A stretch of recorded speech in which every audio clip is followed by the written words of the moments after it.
مفتی طارق مسعود lectures. میں نے ایک بہت بڑے عرب عالم سے سنا، شیخ صالح العثیمین رحمہ اللہ تعالی، انہوں نے بیان میں فرمایا کہ عرب اسرائیل کی جنگ میں عربوں کو کبھی بھی فتح بولو نا نہیں ہوگی، اس لیے کہ یہ عرب اسرائیل کی جنگ ہے۔ جب تک اس جنگ کو اسلام اور اسرائیل کا نام نہیں دیا جائے گا، اللہ کی مدد نہیں آئے گی۔ مسلم اسرائیل کی جنگ کہو گے تو مدد آئے گی۔ اللہ نے عربوں کی مدد کا وعدہ نہیں کیا۔ اگر اللہ نے عربوں کی مدد کا وعدہ کیا ہوتا تو اللہ محمد صلی اللہ علیہ وسلم کے مقابلے میں جو عرب لڑ رہے تھے وہ زیادہ تھے، میجورٹی میں تھے۔ ادھر جو عرب تھے وہ اقلیت میں تھے نبی کے ساتھ، ادھر عرب میجورٹی میں تھے۔ اللہ ان کی مدد کرتا، ابو جہل کی مدد کرتا، عتبہ ابن ولید کی مدد کرتا، ابو لہب کی مدد کرتا اللہ تعالیٰ۔ آپ صلی اللہ علیہ وسلم تنہا اور آپ کے ساتھ اکیلے ابو بکر، تو بتاؤ دو عرب اس طرف، باقی سارے بولو نا اس طرف۔ مدد کی ان دو کی نا، اس کا مطلب اللہ نے عربوں کی مدد کا وعدہ بولو نا بھائی نہیں کیا۔ کس کی مدد کا وعدہ کیا ہے؟ مسلم کی، اسلام کی، جو قرآن پر ایمان لائے گا اور اللہ کے نبی پر ایمان لائے گا، اس کے لیے عربی ہونا ضروری نہیں ہے۔ تو اسلام کی جو دعوت ہے وہ کسی قوم کے ساتھ خاص نہیں ہے۔ مجھے وہ حدیث بڑی پیاری لگتی ہے، حضرت سلمان فارسی رضی اللہ تعالی عنہ، جو فارس کے تھے، پرشین تھے، فارسی بولتے تھے۔ جب ایران پر مسلمانوں نے حملہ کیا ہے، حضرت عثمان کا دور تھا غالباً، حملہ کہاں ہو رہا ہے؟ ایران پر، اور حملہ کرنے والے بڑے بڑے صحابہ، بڑے عشرہ مبشرہ میں بھی اکثریت اس جنگ میں موجود، کمانڈ کرنے والے سلمان فارسی۔ نہیں آ رہی بات؟ حملہ کس پہ کر رہے ہیں؟ اپنے ملک پہ۔ کس پر؟ ایران پر۔ صحابہ نے آپ سے اجازت مانگی کہ آپ ہمیں اجازت دیں ہم اٹیک کریں۔ آپ نے فرمایا نہیں، میں نے رسول اللہ صلی اللہ علیہ وسلم سے یہ فرماتے ہوئے سنا ہے کہ جب تک اسلام کی دعوت نہ دے دو اس وقت تک حملہ کرنے کی اجازت نہیں ہے۔ تو حضرت سلمان فارسی اپنی قوم پر حملہ کس کے خلاف ہو رہا ہے؟ بولو نا یار، کیا ہو گیا بھائی؟ بولنے میں کوئی پابند نہیں ہے تو میں بھی تو چیخ رہا ہوں نا، تھوڑا سا آپ چیخ لیں۔ اپنی قوم کے خلاف لڑائی، تو لڑائی سے پہلے اپنی قوم کے پاس دعوت لے کر گئے۔ دعوت کا انداز دیکھیں، جب بھی اسلام کی دعوت دی جاتی ہے تو انداز یہ ہوتا ہے بھائی ہم سب تم کو ایک خدا کی طرف دعوت دیتے ہیں، آؤ اسلام پہ تحقیق کرو، یہ دین برحق ہے۔ یہ تھا نا؟ نا نا نا نا نا، یہ انداز نہیں۔ اس وقت جو اسلام کی سب سے بڑی خوبی تھی نا، اس کو ہائی لائٹ کیا کہ اس کے بعد بھی اگر اسلام سمجھ میں نہیں آ رہا تو پھر تمہاری سمجھ میں نہیں آئے گا۔ وہ خوبی یہ ہے کہ یا اہل فارس، اے اہل فارس، انا رجل منکم، میں تمہاری قوم کا آدمی ہوں۔ تمہیں پتہ ہے کہ عربوں میں عصبیت کوٹ کوٹ کے بھری ہوئی ہے۔ عرب کے علاوہ کسی کو برداشت نہیں، اپنے سے جیسا کسی کو نہیں سمجھتے۔ مجھے عرب نے نہ صرف یہ کہ عزت دی ہے اپنے جیسا، بلکہ اپنے سے برتر مجھے کمانڈر بنا دیا۔ عرب کی قیادت کس کے ہاتھ میں ہے؟ کمانڈر کون ہے؟ میں ہوں۔ یا اہل فارس، اے اہل فارس، انا رجل منکم، تمہاری قوم کا آدمی ہوں۔ ترون العرب یطیعوننی، چھوٹی موٹی قوم میری فرما برداری نہیں کر رہی، عرب کو دیکھ رہے ہو کہ تم میری کمانڈ کے تحت لڑ رہے ہیں۔ کیا انداز، خاندانی انداز تھا یا نہیں دعوت کا؟ آج اگر یہ چیز عربوں میں پیدا ہو جائے تو دنیا کا نقشہ بدل جائے گا۔ عرب کی عراق پر جب حملہ ہوا تو بعض عربوں نے نعرہ لگایا کہ کسی دوسرے عرب ملک پر ہم حملہ برداشت نہیں کریں گے۔ کاش وہ یہ کہہ دیتے کہ کسی دوسرے اسلامی ملک پر ہم حملہ برداشت، بولو نا، لیکن نہیں نکلتا منہ سے۔ عرب تو بھائی عربوں کی تو مدد کہیں بھی نہیں قرآن میں لکھی ہوئی کہ اللہ کہتے ہیں میں عربوں سے محبت کرتا ہوں۔ ایک آیت بھی ہمیں ایسی نہیں ملی۔ یہ جو حدیث ہے کہ عربوں سے محبت کرو اس لیے کہ قرآن عربی، حدیث من گھڑت ہے۔ ٹھیک ہے، ہم پھر بھی فضیلت کے قائل ہیں کہ اسلام آپ میں پہلے آیا، آپ نے دنیا کی قیادت کی، اس بیس پر ہم عزت دیں گے آپ کو۔ لیکن اللہ کی طرف سے مدد اس بیس پہ نہیں آئی. جب بنو عباس کی خلافت کا, اسلام میں 2 خلافتیں عربوں کی آئی ہیں اور تیسری خلافت اجمیوں کی. بنو امیہ کی خلافت ختم, پھر بنو عباس کی خلافت جب ختم ہوئی تھی اسلام تباہ ہونے والا تھا, لیکن ترک کھڑے ہوئے اور اللہ نے ان کے ذریعے اسلام کو دوبارہ زندہ کیا. اور یورپ کی آنکھوں میں آنکھیں ڈال کے بات کرتے تھے. اس وقت بیت المقدس محفوظ تھا. ترک خلیفہ سے اسرائیل نے بیت المقدس کی تھوڑی سی زمین مانگی تھی. ترک خلیفہ نے کہا تھا کہ مٹی لے جانے کی بھی اجازت نہیں, زمین تو دور کی بات, یہاں سے مٹی شاپر میں ڈال کے لے جانے کی بھی اجازت نہیں. اس وقت ہم اس قابل تھے کہ آنکھوں میں آنکھیں ڈال کے بات کرتے, اس لیے کہ اس وقت یہ جنگ عرب اسرائیل نہیں تھی بلکہ مسلم اور, بولو نا بھائی, اسرائیل. لوگ کہتے ہیں عرب جو ہے نا اسرائیل کو تسلیم کر رہے ہیں, تو بھائی کرنے دو, عربیت کی بیس پہ کر رہے ہیں, اسلام کی بیس پہ نہیں ہوگا. پاکستان اسلام کے نام پہ بنا ہے, عربیت کے نام پہ نہیں بنا, اس لیے پاکستان ابھی تک اسرائیل کو تسلیم نہیں کر رہا ہے اور انشاءاللہ نہیں کرے گا. اور اگر حکمران کرنے کی کوشش کریں گے تو ہم کرنے نہیں دیں گے انشاءاللہ. بیس اسلام ہے. آج کل میں کچھ ایتھیسٹ کی تقریریں سن رہا ہوں, بڑے نالائق ہیں, بڑے ہوشیار ہیں, باتوں کو بڑا گھماتے ہیں. اچھا, انہوں نے پھر بتایا کہ اسی وجہ سے یہاں پر جو سنگل مدر والی خواتین ہیں نا, سنگل مدر, ایسی مائیں سنگل, وہ کیا کہتے ہیں اس کو, سنگل مدر تو سنگل ہی ہوتی ہے, ایک بڑا مشہور لفظ انگلش میں استعمال ہوتا ہے, سنگل پیرنٹ, یعنی اس کا فادر مارکیٹ سے کیا ہے, ہمیشہ کے لیے شارٹ ہو گیا. تو وہ ڈپریشن میں چلی جاتی ہیں ایسی, اور لاکھوں کروڑوں لڑکیاں اس طرح سے ڈپریشن میں گئی ہوئی ہیں. پھر ان کے لیے ادارے بنے ہوئے ہیں جو ان کو تسلیاں دیتے ہیں. یہ ہے آزادی, عورت کی آزادی, کماؤ, جاب کرو, مرد کے سہارے پہ مت جیو.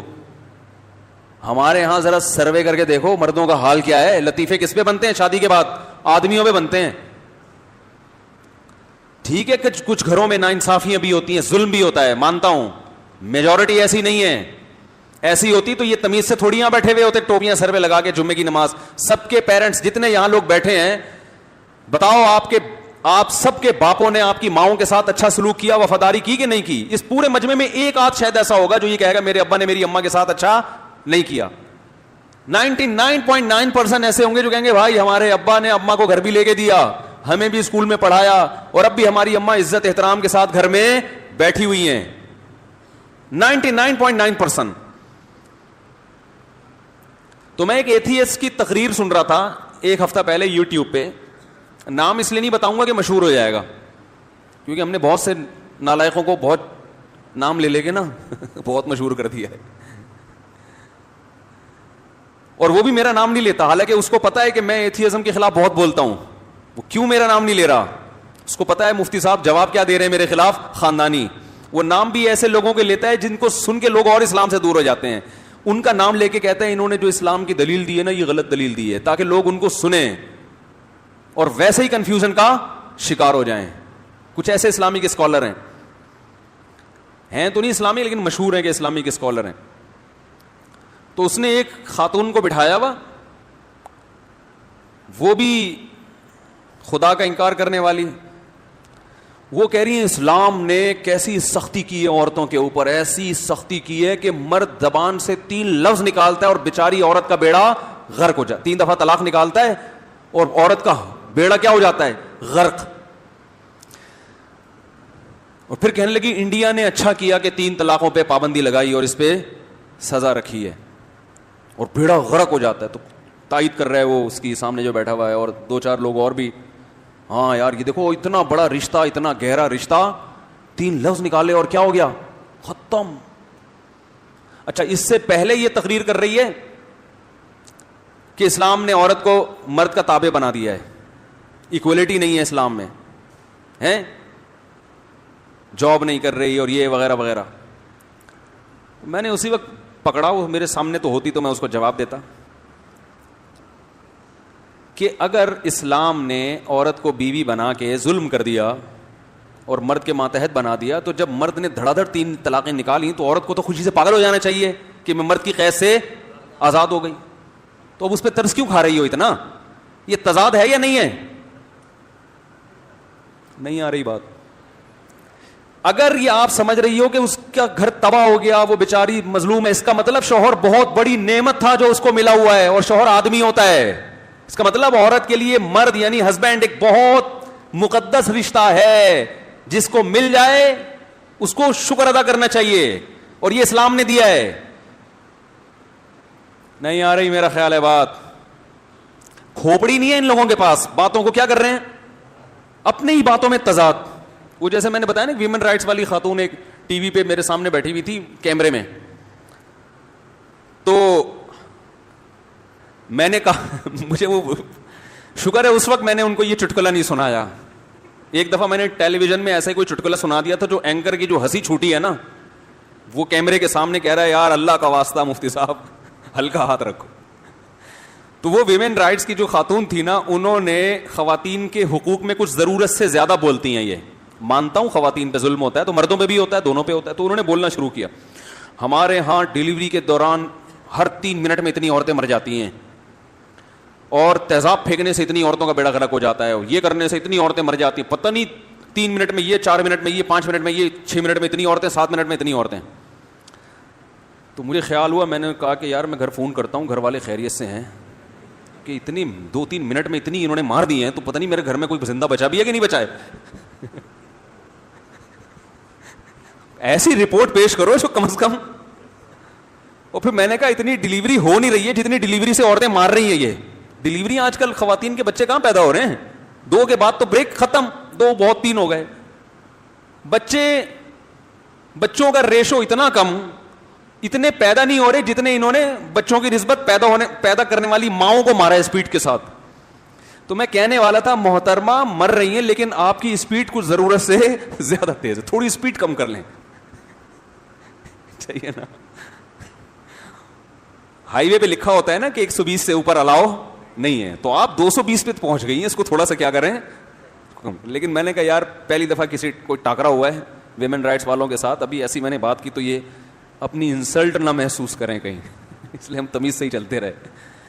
تو وہ جو ایتھیس خاتون ہے, وہ انٹرویو دیتے ہوئے یوٹیوب چینل پہ کہہ رہی ہے کہ اسلام نے, پہلے کہہ رہی ہے کہ اسلام نے عورت کو, مرد آزاد ہے, عورت بھی کیا ہے, آزاد ہے, کوئی ایک دوسرے کے غلام نہیں ہے, دونوں پیرلل ہیں, دونوں برابر ہیں. اور کہہ رہی ہے اسلام نے دیکھو 3 دفعہ زبان سے نکالو اور کیا ہو جاتا ہے, گھر بس اس کو زندگی تباہ. تو کیوں تباہ ہو گئی؟ اگر اسلام نے بیوی بنا کے عورت کو فار ایگزامپل فرض کرو غلام بنا دیا, تو آپ کو تو خوش ہونا چاہیے کہ اس غلامی سے نکالنا بہت آسان کر دیا اسلام نے. 3 دفعہ منہ سے بولو ختم.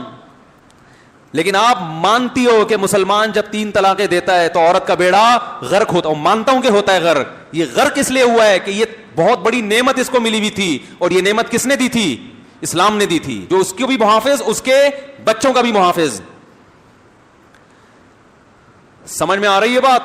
ہاں, یہ آپ کہہ سکتے ہیں کہ جب اتنی بڑی نعمت ہے عورت کے حق میں شوہر, اور پہلے تو میں بتا دوں بڑی نعمت ہے, تبھی تو اسلام عورت کو عدت گزارنے کا حکم دیتا ہے. اور فقہاء اس کی حکمت, بہت سی حکمتوں میں ایک یہ بھی ہے کہ بزوال نعمت الزوج, شوہر کی نعمت اس سے چھن گئی ہے, اس کو احساس ہوگا اس کا, عدت گزارے گی تاکہ دوبارہ شوہر ملے گا تو اس کی قدر کرے گی کہ مجھے سوگ منانے کا حکم شریعت نے اس لیے دیا تھا کہ شوہر ایک بہت بڑی نعمت ہے جو مجھ سے چھن گئی, ورنہ اسلام سوگ منانے کی کہاں اجازت دیتا ہے. رہا یہ کہ اتنی بڑی, وہ میرا ٹاکرا ہو تو میں اس سے بات کروں گا نا, میرا ٹاکرا ہوا نا اس خاتون سے, تو میں اس کو یہ پھر دلیل دوں گا, ہو سکتا ہے یہ دلیل اس تک پہنچ جائے. تو یہ ایک الگ بات ہے کہ اتنی بڑی نعمت ہے تو اسلام نے اس نعمت کو ختم کرنے کو اتنا آسان, بولو بھائی, بولتے کیوں نہیں, کیوں بنایا کہ بس 3 دفعہ 20 سال کے رشتے 3 دفعہ زبان سے لفظ بولا اور ہمیشہ کے لیے ختم, اتنا آسان کیوں کیا؟ اس کی 2 وجوہات ہیں. کتنی وجوہات ہیں؟ 2. پہلی وجہ یہ ہے کہ اسلام میں الفاظ کی بہت اہمیت ہے. اسلام آپ کے جو زبان سے نکلے ہوئے الفاظ ہیں ان کو ویلیو دیتا ہے. لہذا اسلامی معاشرے میں کامیاب زندگی گزارنے کے لیے آپ کو اپنی زبان کی حفاظت کرنی پڑے گی. اور یہ صرف اسلام میں نہیں ہے, ہر کامیاب ادارے میں یہی اصول ہے کہ زبان سے نکلے ہوئے الفاظ ریورس نہیں ہوتے, ورنہ ایک بھیڑ چال چل جائے, بھیڑ چال والا نظام ہوگا. فوج میں کوئی جونیئر اپنے آفیسر کو 3 فحش گالیاں نکال دے کھڑے کھڑے ہیں بھائی. ایک عام رنگروٹ سے کوئی بریگیڈیئر ملنے کے لیے آیا ڈیوٹی کے دوران, اور وہ اپنے بریگیڈیئر کو کیا کہے 3 دفعہ کوئی بھاری بھرکم گالیاں نکال دے, ہیں ایک ہی کافی ہو جائے گی, اسی کے پہ وہی اثر ہوگا جو 3 کے بعد ہوتا ہے. کورٹ مارشل ہوگا کہ نہیں ہوگا؟ ایسی کی چمڑی ادھیڑ دیں گے اس کی, ایسی کی تیسی ہو جائے گی. اب وہ کہ غصے میں تو انسان کچھ بھی بول سکتا ہے, سر ایکچولی مجھے بہت غصہ آیا ہوا تھا, ایکچولی میں بہت طیش میں آ گیا تھا, اتنی دیر سے پریڈ میں دھوپ میں کھڑا ہوا ہوں, ایکچولی میں یہ, اور زبان سے 3 الفاظ ہی تو نکلے, 3 بھی نہیں ایک ہی نکلا ہے نا, تو کیا ہو گیا؟ وہ کہے گا سائڈ پہ آ جا. وہ کیا کہے گا, اس کو ذرا چھاؤں میں لے جاؤ. وہ کہے گا آج تک فوج کی تاریخ میں ایسا کسی کی زبان سے لفظ نہیں نکلا, اور جس سے ہر نکلا ہے تو اس کا بیڑا بھی غرق ہوا ہے. وہ یہ اتنے سارے جو کھڑے ہوئے ہیں ان میں سے کسی کی زبان سے نہیں نکلا, حالانکہ یہ بھی دھوپ میں کئی گھنٹوں سے کھڑے ہوئے ہیں. اس کی وجہ ہے کہ ان کو پتا ہے کہ یہ زبان سے لفظ نکلے گا تو اس کا نتیجہ کیا نکلے گا. اس کو پتا ہے کوئی آدمی اپنے باپ کو گالی دے, دوبارہ باپ سے نظریں ملانے کے قابل رہے گا؟ اسی وجہ سے لوگ نہیں دیتے. ان کو پتا ہے بھائی یہ باپ کو گالی جو ہے نا, یہ ہلکی بات نہیں, جتنا بھی غصہ آئے مارے بھی کھا لیتے ہیں, ابا کو گالی نہیں دیتے ہوں گے جو بہت ہی گھٹیا اور غیر خاندانی لوگ ہیں, کہ نارملی نہیں ہے یہ ایسا. پٹتے ہیں, ماؤں سے بھی پٹتے ہیں, باپوں سے بھی پٹتے ہیں, اس لیے کہ اس لفظ کے میننگ معلوم ہے اور اس کا پتہ ہے کہ اس کے اثرات خطرناک نکلیں گے. ایک دفعہ بھی گالی نہیں دی جاتی, اور جو دیتے ہیں پھر اس کے اثرات بھی ہوتے ہیں.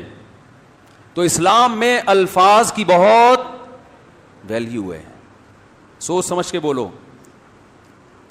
دوسری بات کہ اگر ہم یہ فرض کر لیں کہ اسلام کا یہ نظام غلط ہے, تھوڑی دیر کے لیے فرض کر لیں کہ 20 25 سال پرانے رشتے, اتنے بچے بھی ہو چکے ہیں, صرف 3 لفظ زبان سے بولے اور وہ رشتہ ہمیشہ کے لیے ختم ہو گیا. فرض کر لو اسلام کا یہ سسٹم کیا ہے, غلط ہے. تو ظاہر ہے پھر جو لبرل لوگوں کے پاس سسٹم ہے وہ صحیح ہے. پھر کیا خیال ہے کہ عدالت سے کیا لو, عدالت علیحدگی کرے گی, مرد کو رائٹ نہیں ہے. تو ہم دونوں سسٹم میں تقابل کرتے ہیں, کمپیئر کرتے ہیں کہ طلاق کا ریشو کس سسٹم کو فالو کرنے والے لوگوں میں زیادہ ہے اور کس سسٹم کو فالو کرنے والے لوگوں میں کم ہے. تو آپ کی اطلاع کے لیے عرض ہے کہ دنیا میں سب سے کم طلاق کا ریشو مسلمانوں میں ہے, حالانکہ طلاق سب سے آسان ہے. اور دنیا میں سب سے زیادہ طلاق کا ریشو ہندوؤں اور گوروں میں ہے, حالانکہ ان کے ہاں طلاق دینا مشکل ہے. جن کے ہاں طلاق دینا مشکل ہے ان کے ہاں ریشو زیادہ, جن کے ہاں آسان ہے ان کے ہاں ریشو کم. اس کا مطلب آپ کا سسٹم دیکھنے میں اچھا ہے, حقیقت میں اچھا نہیں ہے. ہمارا دیکھنے میں اچھا نہیں ہے, گہرائی میں جاؤ گے پتا چلے گا بہت اچھا ہے. اور جو اس سسٹم میں آپ کو خرابی لگ رہی ہے نا, یہی خرابی اس کا حسن ہے. اسی وجہ سے نہیں ہے طلاق, اس لیے کہ مرد کو پتا ہے کہ 3 دے دی تو ریورس گیئر نہیں ہے. یہی چیز مرد کو طلاق دینے سے روکتی ہے. اور آپ کیا پتا ہے 10 دفعہ عدالت میں نکاح بھی ہو سکتا ہے, 10 دفعہ عدالت میں طلاق بھی ہو سکتی ہے. یہی چیز آپ کو ڈیورس پر مجبور کرتی ہے. بہت مشکل ہے بات سمجھانا. ارے مشاہدے سے بڑھ کر بھی کوئی دلیل ہوتی ہے. دیکھو 2 آدمی ہیں, 2 مریض.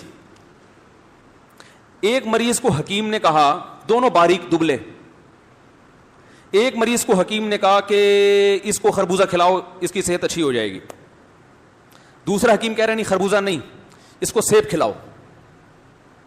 اب دونوں حکیموں کا کیا ہو گیا, اختلاف. اب آپ نے خود ریسرچ شروع کی کہ یار ان دونوں پیشنٹ کو خربوزے سے صحیح ہوں گے یا سیب سے صحیح ہوں گے. تو آپ نے گوگل پہ سرچ کرنا شروع کیا, سیب میں کیا ہے, خربوزے میں کیا ہے, اس کی بیماری کیا ہے, اس کی بیماری سے کون سا پھل زیادہ میچ کر رہا ہے. بڑے لمبی چوڑی تحقیقات کے بعد آپ نے سیب تجویز کیا. فار ایگزامپل, مثال دینے میں گورنمنٹ کی طرف سے کوئی پابندی نہیں ہے. لوگ کہتے ہیں پتہ نہیں کس قسم کی مثالیں دے رہے ہیں. اب آپ نے وسیم کو سیب کھلا دیا, وہ اور باریک ہو گیا.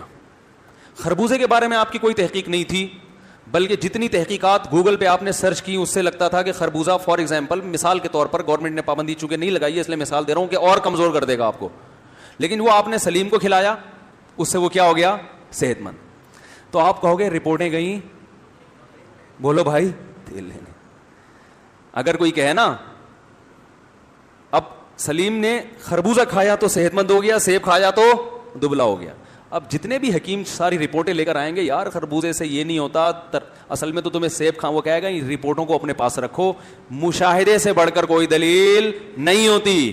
مشاہدہ یہ ہے کہ مسلمانوں کا جو فیملی سسٹم ہے آج بھی پوری دنیا میں سب سے زیادہ خاندانی ہے, نمبر 1 ہے. اتنا برداشت کسی کے باپ میں دم نہیں ہے جتنا ہم اپنی بیویوں کو, مسلمان مرد یعنی ہم سے مراد, برداشت کرتے ہیں. وہ میں اس گھر میں بھی بیان جاتا ہے نا, بولیں گے اچھا یعنی ہم سے مراد ہم سب. غلطی سے ہم نکل گیا تھا, آپ بھی شامل تھے اس میں. اتنا دم کسی میں آج کل نہیں ہے, سروے کرو پتا چلے گا.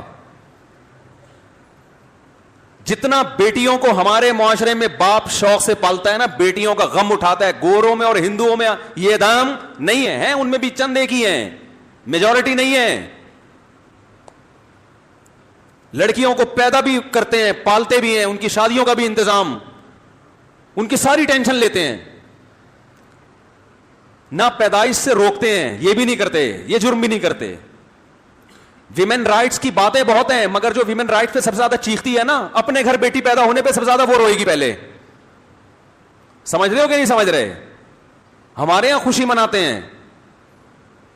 کیوں؟ اسلام نے بتایا کہ جس نے 3 بیٹیوں کی کفالت کی, آپ صلی اللہ علیہ وسلم نے فرمایا اضمنت لہ بالجنہ, میں اس کے لیے جنت کا ضامن ہوں. آپ چونکہ اللہ کو مانتے ہی نہیں, لہذا جنت آپ کی ڈکشنری میں ہے ہی نہیں, آپ کو بیٹی کے پالنے پر کوئی فائدہ نظر نہیں آتا, لہذا آپ جتنا مرضی ویمن رائٹس پہ چیخو چلاؤ, بیٹی پہ آپ کبھی بھی خوش نہیں ہوگے.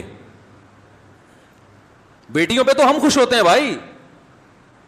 ہمارے ایک دوست ہے ماشاءاللہ 9 بیٹیاں, میں نے کہا یار تمہارا تو مجھے لگتا ہے کہ کچھ کرنے کی ضرورت ہی نہیں ہے تمہیں. 3 ضمانتیں تو تم نے اکٹھی کر لیں. او بھائی کہیں جاب جاتے ہو نا, جاب کے لیے تو کچھ پوا ہوتا ہے نا, سفارش ہوتی ہے.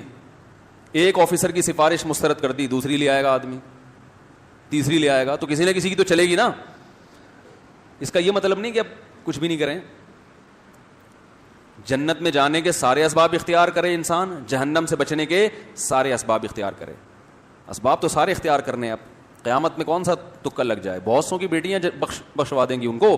حدیث کے الفاظ دیکھو, جس نے بیٹیوں کی کفالت کی, کن لہو, کیا الفاظ ہیں یار, کن لہو حرزم من النار, فرمایا اس کے اور جہنم کی آگ کے درمیان میں دیوار بن جائیں گی, رکاوٹ بن جائیں گی. کہ یہ نہیں ہے اللہ, یہ نہیں ہو سکتا. حرزم من النار, رکاوٹ بن جائیں گی. آپ کسی کا رکاوٹ کسے کہتے ہیں؟ رکاوٹ کہتے ہیں آپ کا ٹریک تو وہی ہو, جاؤ اس طرف رہے ہوں. جیسے آپ جا رہے ہوتے ہیں کسی گلی میں, مڑنا ہوتا ہے, آپ کی نیت یہی ہے اسی گلی میں گھسنا ہے, لیکن بیریئر لگا ہوتا ہے, آپ کہتے ہیں یار چاہتا تو ہوں مگر اس بیریئر کی وجہ سے نہیں جا سکتا. کیا مطلب؟ وہ گناہگار باپ جو اپنے عمل سے یہ ثابت کیا اس نے کہ میں جہنم میں جانا چاہتا ہوں, عمل اس کو کہاں لے کے جا رہا ہے؟ جہنم. لیکن بیریئر کس کا ہوگا؟ بیٹیوں کا بیریئر ہوگا جو اسے روک دیں گی. تو ویمن رائٹس, بہت میڈیا پہ بکواسات کی جا رہی ہیں اسلام کے خلاف, بہت کچھ لبرل لوگ اسلام خواتین کے حقوق کے نام پہ بیڑا غرق کر رہے ہیں. اور وہ محترمہ یہ بھی فرما رہی تھی کہ اسلام نے عورت پہ اتنے ظلم کیے, مگر پھر بھی حیرانگی ہوتی ہے پاکستان میں عورتیں اسکارف لیتی ہیں اور مذہب کو فالو کرتی ہیں. یہ صرف برین واشنگ ہے. ان مولویوں نے عورتوں کا برین کیا کر دیا ہے؟ واش کر دیا, کہ ان سے سارے حقوق چھین کے بھی ان کو اسلام اچھا لگ رہا ہے. نہیں آ رہی بات؟ کیسا زہر گھولا جا رہا ہے, کیسا زہر گھولا جا. اعتراض سمجھ میں آیا؟ وہ جو ایتھیس خاتون ہے وہ کیا کہہ رہی ہے کہ سوال ہوتا ہے نا, پھر بھی اتنی عورتیں, جب اسلام نے عورت پہ اتنا ظلم کیا ہے, اس کو مرد کے ماتحت بنا دیا, اور مرد کے خرچے پہ پل رہی ہے. مرد کے خرچے پہ پلنا یہ ظلم ہے ان کی نظر میں. کسی اور کے خرچے پہ آپ اگر پلتے ہو تو ظلم ہے یا مزے ہیں؟ مزے ہیں بھائی. پھر اولاد کا خرچہ بھی باپ پہ مت ڈالو. بولے ظلم ہے, اسلام نے جو باپ کو کہا ہے کہ بچوں کو کھلائے گا, نا نا نا نا, بچے خود کمائیں گے, یہ گورنمنٹ دے گی ان کو. تو میرے بھائی اسلام میں جو آزادی ہے وہ آپ کو دنیا میں کہیں نظر, بولو بھائی, نہیں آئے گی. اسلام نکاح طلاق کے معاملے میں گورنمنٹ کی مداخلت برداشت, بولو بھائی, کہتا ہے یہ پرسنل معاملہ ہے, اس میں عدالت کو ٹانگ اڑانے کی اجازت, عدالتیں جو خلا کی ڈگریاں پکڑا رہی ہیں, اسلام کہتا ہے اس کی اجازت نہیں ہے. آپ کی بیوی عدالت چلی جائے, جج صاحب فوراً خلا پکڑا دیں گے. یہ آزادی ہے, یہ غلامی ہے, یہ گورنمنٹ کی غلامی ہے کہ جو مہر آپ نے خرچ کیا ہے بھائی, آپ نے اس کو اپنے گھر میں تحفظ دیا, اب وہ جج کی مرضی سے آپ کے نکاح سے نکل گئی, تو یہ آزادی تھوڑی ہے. یہ تو آپ کو حکومت کا غلام بنا دیا کہ آپ اپنی بیوی کے مالک بھی نہیں ہو. آپ کہہ سکتے ہو بیوی کو بھی تو آپ کا غلام بنا دیا, نہیں بنایا, صرف نکاح کے معاملے میں ماتحت بنایا ہے, غلام نہیں بنایا, ماتحت بنایا نکاح کے معاملے میں, کہ چونکہ اس پہ کچھ ذمہ داریاں ڈالی ہیں لہذا کچھ چیزوں کی اطاعت آپ نے کرنی ہے. خیر, تو میں یہ عرض کر رہا تھا کہ اسلام نے ہمیں انسانوں کی غلامی سے نکال کے کس کا غلام بنایا؟ اللہ کا. اور رائٹ انسانوں کو دیے ہیں, حکومت کو رائٹ حکومت سے چھینے ہیں. اب ہر معاملے میں آپ دیکھو, یہاں تک کہ رسول اللہ صلی اللہ علیہ وسلم سے صحابہ نے پوچھا, یا رسول اللہ ہم چیزوں کی قیمتیں متعین کر دیتے ہیں, آپ متعین کر دیں. آپ نے فرمایا نا نا نا نا, ان اللہ هو المسعر, چیزوں کی قیمتیں اللہ متعین کرتا ہے. جس چیز کو اللہ نے سستا کرنا ہوتا ہے زیادہ پیدا کر دیتا ہے, جس چیز کو اللہ نے مہنگا کرنا ہوتا ہے اس کو بولو کم کر دیتا ہے. چیزوں کی قیمتیں بھی اصل اصول یہ ہے, کہیں ظلم ہو رہا تو ایک الگ بات ہے, چیزوں کی قیمتیں بھی گورنمنٹ متعین اسلام میں نہیں کر سکتی. اصل حکم یہ, وہ مجبوری کے احکام الگ ہیں.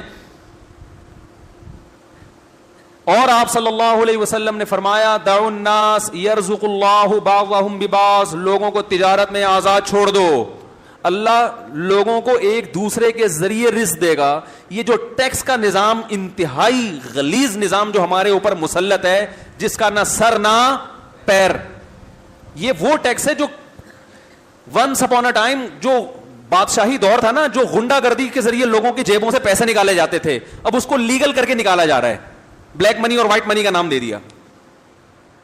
میں آسٹریلیا میں تھا, ہمارے ایک دوست کی تنخواہ ٹھیک ٹھاک, میں نے کہا بچتا کتنا, کہتے 43% گورنمنٹ کو ٹیکس جاتا ہے. واہ واہ واہ واہ واہ, یعنی آدھی تنخواہ گورنمنٹ لے رہی ہے ٹیکس میں. لیکن ملک ہے بڑا انسانی حقوق کا عالم بردار, جہاں غریبوں کا بڑا خیال کیا جاتا, بڑا امن, بڑا زبردست. ابو بھائی امن تو قائم ہوگا, یہ گورنمنٹ اپنی ذمہ داری تھوڑی پوری کر رہی ہے.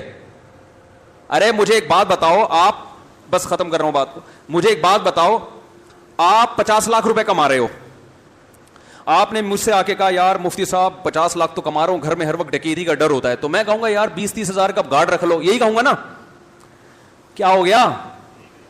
لیکن میں آپ سے کہتا ہوں 50 لاکھ میں سے 25 لاکھ مجھے دے دو, سیکیورٹی تمہاری میرے ذمے ہے.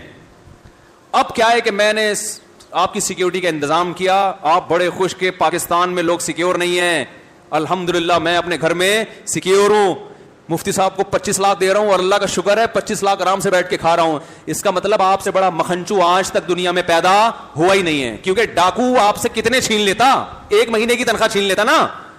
ابے آدھی تنخواہیں جن ملکوں میں ٹیکس میں جا رہی ہیں, یہ کوئی انسانیت ہے؟ اسلام حکومت کے لیے عوام کے 1 روپیے کو بھی حلال نہیں کرتا.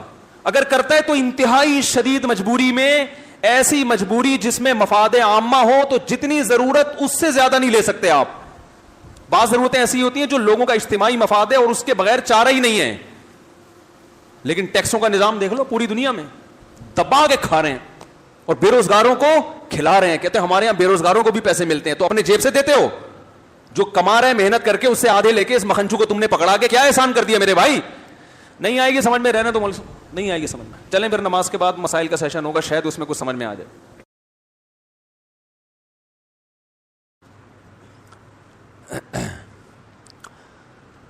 یہ جو میں نے ٹیکس کے بارے میں بیان کیا ہے نا, یہ سارا نظام کیا ہے, غلط. اس کا یہ مطلب نہیں ہے کہ میں آپ کو ٹیکس ادا کرنے سے منع کر رہا ہوں, سمجھ رہے ہیں, میں آپ کو ٹیکس ادا کرنے سے منع نہیں کر رہا. نظام چل رہا ہے تو چل رہا ہے, لیکن یہ نظام صحیح نہیں ہے. گورنمنٹ جو ہے اسلام میں, اس کی جو حیثیت ہے وہ یہ ہے کہ اس کا کام ہے مینجمنٹ. جیسے میں نے بتایا رسول اللہ صلی اللہ علیہ وسلم نے فرمایا تجارت کے معاملے میں دعوا الناس, لوگوں کو اپنے حال پہ چھوڑ دو, بس ناجائز تجارت نہ ہونے دو, لوگ ایک دوسرے کو دھوکہ نہ دیں. اس ٹائپ کی تو حکومت نگرانی کرے گی, کوئی حرام چیز نہ بک رہی ہو, شراب خانے نہ کھول کے بیٹھ جائیں. باقی جو بھی تجارت ہے کچھ بھی کوئی کرتا ہے تو آپ نے فرمایا لوگوں کو اپنے حال پہ چھوڑ دو. اس کا نتیجہ کیا ہوگا؟ یرزق اللہ بعضهم ببعض, لوگوں کو اللہ ایک دوسرے کے ذریعے روزی دے گا. یعنی اس میں بزبان حال ہم اس کی حدیث کی تشریح کر دیتے ہیں کہ اللہ تعالیٰ گورنمنٹ کو زیادہ فری کرانے کی اجازت, کہ آپ زیادہ لوگوں کے روزی کے ٹھیکیدار بولو بھائی نہ بنے, زیادہ فنٹر نہ بنے, کیونکہ اللہ نے بارشیں برسائی ہیں, زمین سے چیزیں پیدا ہوں گی, ہر ایک دوسرے کی ضرورت پوری کر کے اس سے روٹی کمائے گا اور اس کو بھی کمانے کا موقع دے گا. یہ اللہ کا نظام ہے, ہمیشہ سے چلا آ رہا ہے. سمجھتے ہیں کہ نہیں سمجھتے ہیں؟ اس میں نہ ٹیکس آ رہا ہے درمیان میں, نہ کچھ اور, نہ گورنمنٹ چیزیں متعین, قیمتیں بھی نہیں متعین کر سکتی. اصول یہی ہے. ہاں کہیں ظلم ہو رہا ہو, جیسے کہ بعض جگہ خطرہ ہوتا ہے کہ جیسے آٹا پیدا ہو رہا ہے تو کوئی اسٹاک کر کے پتہ چلا وہ سونے کے بھاؤ پہ بیچنا شروع کر دیا اس نے, تو یہاں یہ ظلم کا خطرہ ہوگا. پہلے تو لوگوں کو اسٹاک کرنے سے روکے گی گورنمنٹ کہ آٹے پر کسی ایک آدمی کا قبضہ نہیں ہے, کھلی اوپن مارکیٹ ہے, جس نے جس ریٹ پہ جانا ہے اٹھا لے. اس سے بھی عاجز آ جائے تو پھر دوسرے درجے میں کہ ریٹ متعین کرے, لیکن بہت محدود پیمانے پر ہے اس کی اجازت. اب تو ہر چیز میں حکومت کی جو ہے نا دخل اندازی ہے. آپ ٹرانزیکشن نہیں کر سکتے بینک میں, آپ نے کوئی 10-15 لاکھ روپے آپ نے ٹرانزیکشن کی, وہ پوچھیں گے کیا ہے یہ. تو عمران خان نے کیا کیا تھا, ٹیکس کے نظام کو اچھا بنانے کی کوشش کی نا, اس سے فیصل آباد کے تاجروں کا بیڑا غرق, نوالے چھن گئے, روڈ پہ آ گئے بیچارے. یہ اصل میں ہم سیکھ رہے ہیں گوروں سے, صحیح ہے نا, گوروں سے چیزوں کو سیکھنے کی کوشش کر رہے ہیں. تو اس کا نتیجہ کیا نکلتا ہے؟ کوا چلا ہنس کی چال اور پھر اپنی بھی بھول گیا. تو ٹیکس کے نظام کو فیئر کرنے کی عمران خان نے کوشش کی کہ بڑا سسٹم بہترین, جیسے آسٹریلیا میں ایک آدمی اگر 10 لاکھ روپے کما رہا ہے, تنخواہ ہے, تو 43% گورنمنٹ کو دے رہا ہے وہ, صحیح ہے نا. اس سے پھر 43% سے گورنمنٹ غریبوں کو کھلا رہی ہے, حالانکہ یہ ظلم ہے. صحیح ہے نا. یہ کیا ہے؟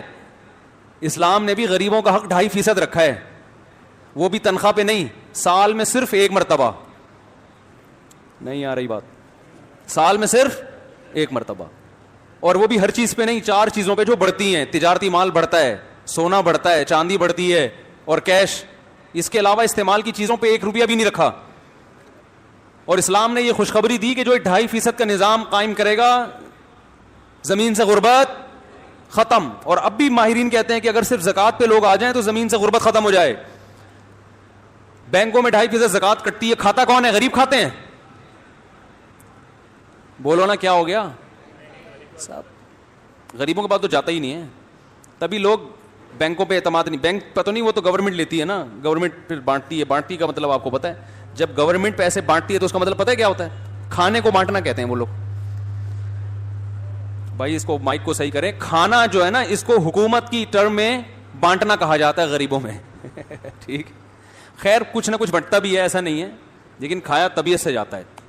تو خیر, تو یہ جو ٹیکس کا موجودہ نظام ہے, اب آپ گاڑی خرید رہے ہو 10 لاکھ کی, ٹیکس 10 لاکھ اس پہ جتنی قیمت ہے اتنا کیا دے رہے ہو, بیڑا غرق. اس پہ یہ کہتے ہیں کہ اگر ہم یہ نہ دیں تو ہمارے پاس روڈ نہیں ہے جہاں گاڑیاں چلا سکیں ہم. یار تم دیکھو, یا تو میں بے وقوف ہوں یا معذرت کے ساتھ آپ کے علاوہ کوئی اور بے وقوف ہے, اگر میں اپنی بات سمجھا نہیں پا رہا. دیکھو آپ گاڑی منگواؤ, 10 لاکھ کی گاڑی ہوگی, پڑے گی کتنے کی؟ کم سے کم 20 لاکھ کی. 10 لاکھ آپ کیا دے رہے ہو گورنمنٹ کو؟ ٹیکس. اور گورنمنٹ آپ سے یہ کہہ کے ٹیکس لے رہی ہے کہ ہم اگر گاڑیاں کو ایسے 10-10 لاکھ کی آنے دیں گے تو ہمارے پاس روڈ اتنے نہیں ہیں, گاڑیاں کیا ہو جائیں گی. ایک دلیل یہ بھی دی جاتی ہے بہت سے دلائل میں, اور بھی دلائل ہیں گورنمنٹ کے پاس حرام خوری کے, مگر ایک دلیل یہ بھی ہے کہ پھر ہم اتنے روڈ نہیں ہے, اتنی فری پھوڑ کی گاڑیاں دبئی کی طرح, دبئی تھوڑی ہے یہ کراچی ہے, یہ پاکستان ہے, کہ دبئی کی طرح فری پورٹ اور گاڑیاں ہو یہ ایسے تو پھنسیں گے. تو اللہ کے بندو, جب تم ایک گاڑی پہ 10 لاکھ پہ 20 لے رہے ہو تو 10 لاکھ سے روڈ بنا دو نا. ابے تم ایک گاڑی سے بنا سکتے ہو روڈ, اللہ کے بندو ایک گاڑی پہ تم اتنا ٹیکس لیتے ہو. نہیں آ رہی بات. تم تو فلائی اوور بناؤ, تم تو زمین کے اندر سرنگیں کھود لو, اتنا ٹیکس اتنا پیسہ کما رہے ہو تم صرف گاڑیوں سے. ارے مجھے ایک بات بتاؤ, ہمارے روڈ پہ کوئی بندہ گھس رہا ہے, اس کو سڑکیں ٹوٹی ہوئی ہیں, 10 لاکھ کی گاڑی لے کے آ رہا ہے, اس سے گھسا نہیں آ رہا, مجھ سے آ کے کہتا ہے مفتی صاحب میں آپ کی گلی میں گاڑی لانا چاہتا ہوں مگر مجھ سے چلتی نہیں ہے, روڈ ٹوٹے ہوئے ہیں. میں کہتا ہوں 10 لاکھ مجھے دے دے تو روڈ میں کیا کر دوں گا بنا دوں گا نہیں, 10 لاکھ میں سارے گٹر بھی اونچے کروا دوں گا میں, اور ایک دم بہترین روڈ. تو ایک مثال دے رہا ہوں سادہ سی سمجھانے کے لیے, صحیح مثالیں تو آپ کو اکنامکس کے ماہرین دیں گے, جو آپ ہم سے یعنی جو گورنمنٹ سے بھی زیادہ الو بناتے ہیں آپ کو, کیونکہ انہوں نے سب نے وہی پڑھا ہوا ہوتا ہے, ان کے دماغ میں وہی ٹیکس ٹیکس ٹیکس چل رہا ہوتا ہے. ان کا خیال ہوتا ہے اس کے بغیر کوئی ملک ترقی. خلافت عثمانیہ میں جو ٹیکس تھا نا 0 تھا, پتہ ہے آپ کو. جب خلافت عثمانیہ تھی تو ٹیکس کتنا لیا جاتا تھا 0, اور اس وقت یورپ اور برطانیہ سارے ٹیکس پہ چل رہے تھے, کیونکہ ظالم کو جب کھانا ہوتا ہے نا تو حلال طریقے سے وہ اپنا پیٹ نہیں بھر سکتا, اس کے لیے کچھ دائیں بائیں گھمانا پڑتا ہے. جیسے عام بزنس میں میں نے بتایا نا کہ چیز خریدو مارکیٹ میں بیچو. اب وہ جو جوسر مشین تھی, انہوں نے تمیز سے اگر حلال کمانا ہوتا جوسر مشین کو مارکیٹ میں لے جا کے رکھتے, لوگ دیکھتے یار یہ 500 میں اس سے اچھی مجھے مل رہی ہے تو میں یہ کیوں لوں, تو آپ ریٹ کم کرتے. تو آپ نے اس کو 500 کے بجائے, قیمت 500 بھی نہیں تھی لیکن بیچ رہے ہیں 5000 میں, اور اس لیے کہ آگے 5 کو پہنا دو گے تو تمہیں پروفٹ مل جائے گا. تو آپ 2 نمبر طریقے سے جب کماتے ہو, جب آپ کو پتا ہے کہ 1 نمبر طریقے سے میری توند نہیں بھرے گی, یا مجھے توند بھرنے کے لیے محنت زیادہ کرنی پڑے گی. سمجھ میں نہیں آ رہی میرا خیال ہے بات. تو میں آپ کو پھر بھی کہہ رہا ہوں ٹیکس دینے سے میں روک نہیں رہا, کیونکہ ٹیکس دینا بند کر دیا تو حکمرانوں کا تو کچھ بھی نقصان نہیں ہوگا, یہ پھر ملک کو کھانا شروع کر دیں گے کہ یار اپنی توند بھرنے کے لیے پہلے تو ٹیکس آ رہا تھا, اب ٹیکس نہیں آ رہا تو اب کیا ہے, تو پھر یہ ہمیں کھانا شروع کر دیں گے, کیونکہ ان کو کھانے کی عادت ہم, اور ہمارا عسکری نظام دفاعی نظام تباہ ہو جائے گا, سب کچھ برباد ہو جائے گا. اس لیے کوئی بھی عالم یہ نہیں کہتا آپ سے کہ ٹیکس نہ دیں, لیکن اس نظام کے خلاف آواز ضرور اٹھانا چاہیے کہ یہ غیروں کا گندا نظام ہے جو ہمارے اوپر مسلط کیا گیا ہے, اور تبھی لوگ ٹیکس دیتے نہیں ہیں, ان کو پتا ہے کہ صحیح استعمال نہیں ہوتا یہ. اور باہر والوں میں اور ہم میں فرق یہ ہے کہ ان کے ہاں بھی ظلم ہے ٹیکس لے کے, لیکن کم از کم وہ استعمال ہوتا ہوا نظر آتا ہے. ارے آسٹریلیا کی گورنمنٹ اگر آدھی تنخواہ ٹیکس میں 43%, آدھی ہی ہو گئے نا تقریباً 43%, آدھی تنخواہ ٹیکس میں کاٹ لیتی ہے, تو کم از کم یہ نظر تو آتا ہے نا کہ ہم سے جبرن پیسے لے کے غریبوں کو زبردستی کھلا رہی ہے, نظر تو آتا ہے نا. ہمارے ہاں تو یہ بھی نظر, بارش شروع ہو گئی اب جانے کا کوئی فائدہ نہیں ہے, تو آپ اثر تک بیٹھے یہاں پہ. خیر میں آپ کو 5-10 منٹ میں نمٹا دوں گا انشاءاللہ. تو ہمارے ہاں تو یہ بھی نہیں ہے, جو ہسپتالوں کا سسٹم جا کے دیکھ لو گورنمنٹ کے, جو ہمارے ٹیکس پہ چل رہے ہیں, اللہ کی پناہ اللہ کسی دشمن کو بھی نہ لے کے جائے. پان کی پیکوں کی تھوکیں دیواروں پر, الٹیاں, پتہ نہیں کیا کیا, اللہ کی پناہ بھائی. نہیں بیمار ہو تو آدمی بیمار ہو جائے جا کے. باہر ملکوں میں آپ دیکھو ان کے ہاسپٹل دیکھو, تو ٹیکس کا نظام تو پوری دنیا میں ظالمانہ ہے, لیکن کہیں ظلم ہوتا ہے مگر تھوڑی بہت اس کی تلافی کر دیتے ہیں وہ لوگ. ہمارے یہاں تو وہ بھی نہیں ہے. سمجھتے ہو کہ نہیں سمجھتے؟ اچھا بھائی مفتی صاحب, اللہ نے ہمیں ایسے دور میں پیدا کیا ہے جس میں نظر کی حفاظت کرنا بہت مشکل ہے, ہم کیا کریں؟ دیکھو اگر مشکل کام ہوتا تو آپ نظر جھکانا چاہتے تو کوئی بیرونی طاقت آپ کو یوں منہ کرتی, دھڑام سے اوپر کرتی, اور آپ کہتے ہیں میں یوں منہ نیچے کر رہا ہوں مگر ہو نہیں رہا, میری کمر اکڑ گئی ہے. پھر آپ کہتے ہیں کہ گردن جھکانا بھی مشکل اور نظر جھکانا بھی, بولو بھائی, مشکل. دیکھو جو نظر کی حفاظت کرنے والے ہوتے ہیں نا, جتنا گندا ماحول ہو یا اچھا ماحول ہو, ان کی صحت پہ کوئی فرق نہیں پڑتا. جو ٹھرکی ہوگا 24 گھنٹے میں ایک عورت نظر آئے گی, اس کو بھی دیکھے گا, بلکہ زیادہ گھور کے دیکھے گا کہ صبح سے کوئی گاہک نہیں ملا.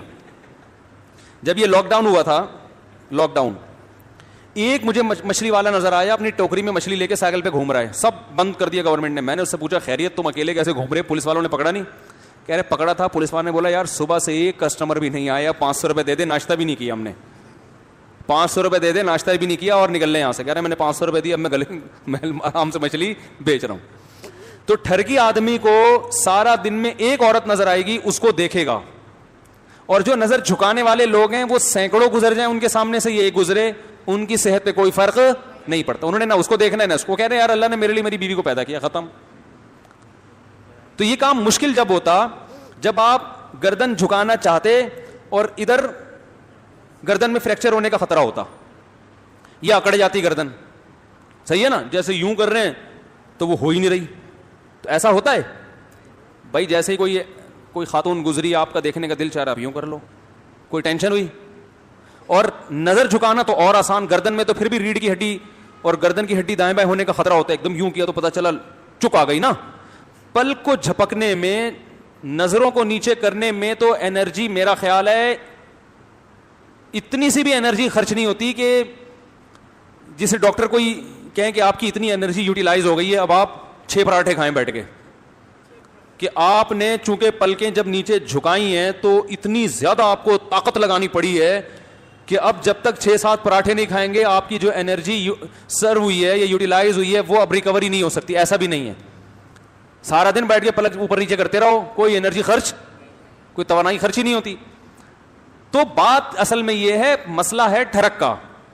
جو پوائنٹ ہے نا وہ کیا ہے, معذرت کے ساتھ میں تھوڑی سی ابیوز لینگویج استعمال کر رہا ہوں, لیکن یہ کون سے اچھے کام ہیں کہ جن کے لیے میں مرزا غالب کی شائستہ اردو استعمال کروں ہیں. یہ جو بد نظری کا کام ہے, میں کہوں ایکچولی آپ جو ہیں وہ ایک آپ پیشنٹ ہیں بھائی, یہ بادل گرج رہے ہیں, بے فکر رہے ہیں, بارش تو خاندانی. میں آج ہی سوچ رہا تھا, میں نے بارش پہ بیان کیا, اس دن سے بارش مارکیٹ سے شارٹ ہو گئی, لیکن اب اللہ کا شکر ہے بارش سے فائدہ ہی ہوتا ہے, فائدہ ہی ہوتا ہے بارش سے. وَيُسَبِّحُ الرَّعْدُ بِحَمْدِهِ ہے نا قرآن میں, کہ بادل کی گرج اللہ کی تسبیح بیان کرتی ہے. اللہ کی رحمت جب برستی ہے تو شان سے برستی ہے, اللہ کہتے ہیں ہٹو. تو آپ نے تو یہاں بادل جو گرجتے ہوئے دیکھے ہیں, جو پہاڑی علاقوں میں جو گرجتے ہیں نا, وہ تو کراچی والے افورڈ نہیں کر سکتے, جو پہاڑی علاقوں میں اتنی آواز ہوتی ہے اس کی. تو خیر کیا بات چلی تھی, ہاں تو میں یہ کہہ رہا تھا اصل مسئلہ کس کا ہے, ٹھرک کا. تو یہ ٹھرک پوری, اور یہ 4 شادیوں سے بھی نہیں جاتی یہ ٹھرک, یہ بتا دوں, کہیں آپ سمجھو 4 شادیاں کر لوں گا تو جو ٹھرکی ہیں وہ سینکڑوں شادیاں بھی کر لیں ان کی ٹھرک ختم نہیں ہوتی. 4 شادیوں سے یہ ہوتا ہے کہ انسان میں جو اللہ نے جوان آدمی میں قوت رکھی ہے, وہ قوت اس کو مجبور کرتی ہے بد نظری پر. تو وہ جب اس کی وہ صحیح جگہ استعمال ہو جاتی ہے اس کی قوت, تو پھر وہ دائیں بائیں جانے سے بچ جاتا ہے. جیسے بھوک ہے نا, بھوک لگ رہی ہے, روٹی کھا لو, ایک نارمل آدمی کا پیٹ بھر جائے گا, لیکن ٹھرکیوں کا پیٹ نہیں بھرتا. آپ نے دیکھا ہوگا, ادھر سے بھی کھا لوں, وہاں سے بھی جا کے کھا لوں, پھر دھونے والے وہاں سے بھی لے گا جا کے, پھر آفس میں جائے گا, وہاں بھی کیک چائے میں ڈبو کے کھائے گا, پھر تھوڑی دیر میں گٹکا کھائے گا, پھر تھوڑی دیر جو گھور ہے. صبح سے جو نان اسٹاپ کھانا شروع کرتے ہیں رات تک کھاتے, پھر رات کو ہاضمے کی گولی کھائے گا صبح سے. تو یہ بھوک نہیں ہے, بھوک کا علاج ہے, اور یہ نیچرل ہے بھوک کا لگنا. کم سے کم 2 ٹائم انسان کو پیٹ بھر کے کھانا چاہیے. تو ایسے ہی ایک شہوت کی بھوک ہوتی ہے جو ہر نارمل آدمی میں ہوتی ہے, اس کو بیوی چاہیے, 1 نہیں 2 نہیں 3 نہیں 4 ہو گئی, چلو اس کے بعد اس کا دل بھر جائے گا. لیکن جو ٹھرک ہے نا, جیسے وہ چائے میں چائے میں پاپے ڈبو کے کھاتا رہے گا, پھر تھوڑی دیر میں پھر اس کو پیسٹری چاہیے, پھر سموسہ چاہیے. ایک ہمارے جاننے والے, وہ بےچارے ہارٹ اٹیک ہو گیا, ان کو بچ گئے.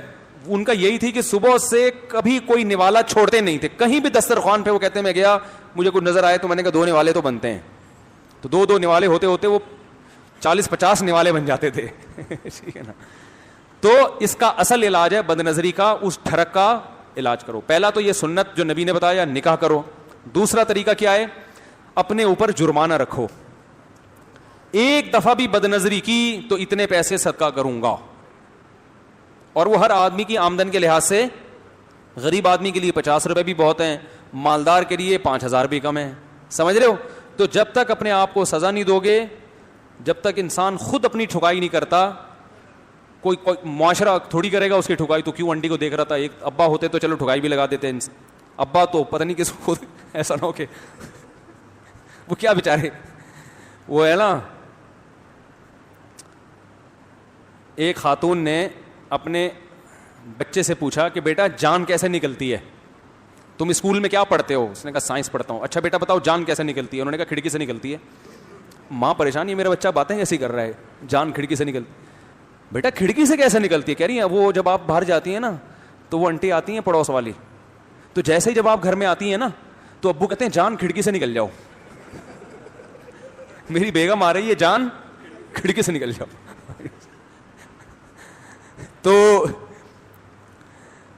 بچے کے دماغ میں یہ ہو گیا کہ جان کہاں سے نکلتی ہے؟ کھڑکی سے نکلتی ہے. تو یا تو ابا تھپڑ لگائیں گے, اور ابا بھی اگر جان کو کھڑکی سے نکال رہے ہیں وہ کہاں سے تھپڑ لگائیں گے؟ تو باپ کنٹرول کرے, بھائی کنٹرول کرے. آج کل کنٹرولنگ پاور ہی ختم ہو گئی, پھر 24 گھنٹے کون سر پہ مسلط رہے گا؟ پھر فیس بک پر یوٹیوب پہ تو بہت زیادہ بد نظری ہو رہی ہے.